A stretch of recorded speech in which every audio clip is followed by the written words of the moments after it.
Hi friends, அஸ்ஸலாமு அலைக்கும். நம்ம இன்னைக்கு இஃப்தார் சீரீஸ் எபிசோட் 2 இன்னையோட ரெசிபி என்னன்னா creamy and tasty rose milk எப்படி பண்ணலான்னு வாங்க பார்க்கலாம். நான் ஃபர்ஸ்ட் ஒரு ஆரஞ்சு கலர் பால் பாக்கெட், ஆரோக்கியா பால் பாக்கெட் நல்லா தண்ணி, ஒரு சொட்டு தண்ணி கூட ஊத்தாம நல்லா காய்ச்சி எடுத்துட்டு அதுல 2 டேபிள் ஸ்பூன் பால் பவுடர் ஆட் பண்ணியிருக்கேன். பால் பவுடர் நல்ல க்ரீமி ஸ்ட்ரக்சர் கொடுக்கும் நமக்கு. அப்புறம் 1/3 கப் சுகர் ஆட் பண்ணிக்கோங்க.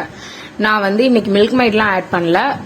பால் பவுடர் ஆட் பண்ணாலே உங்களுக்கு நல்ல க்ரீமி கிடைச்சிரும். அப்புறம் ரோஸ் சிரப் நான் வீட்டிலேயே பண்ணாதான், அதனால இது மைல்டா தான் இருக்கும், ரொம்ப கலர்லாம் இருக்காது. அதுக்கப்புறம் பாதாம் பிசின் ஊற வச்சு வச்சிருக்கேன். அப்புறம் சப்ஜா விதை எல்லாத்தையும் மிக்ஸ் பண்ணிட்டு நல்ல ஒரு மிக்ஸ் கொடுத்துட்டு நம்ம ஃபஜர் தொழுகும் போதே இந்த ப்ராசஸ்லாம் செஞ்சு நம்ம ஃப்ரிட்ஜில் நல்ல கூலிங்கான பிளேஸுக்கு கீழே வச்சுட்டிங்கனாவே ரோஸ் மில்க் அவ்வளோ க்ரீமியாக நல்லா குடிக்கவே நல்லா ஜில்லுன்னு நல்லா இருக்கும், அவ்வளோ ருசியாக இருக்கும். ரோஸ் மில்க் பிடிக்காதவங்க கூட கண்டிப்பாக கேட்டு வாங்கி குடிப்பாங்க. அந்த அளவுக்கு நம்ம ஐஸ்கிரீம் ஆட் பண்ண மாதிரி அவ்வளோ டேஸ்டியாக இருக்கும். இந்த மில்க் பவுடர் மட்டும் நீங்கள் ஆட் பண்ணுறது ஸ்கிப் பண்ணிடாதீங்க. மில்க் பவுடர் எக்ஸ்ட்ராவுமே ஆட் பண்ணிக்கலாம், அது உங்களோட இதை பொறுத்து தான். நீங்கள் இந்த 2 டேபிள் ஸ்பூன் கண்டிப்பாக ஆட் பண்ணி பாருங்கள், அவ்வளோ டேஸ்டியாக அவ்வளோ க்ரீமியாக இருக்கும்.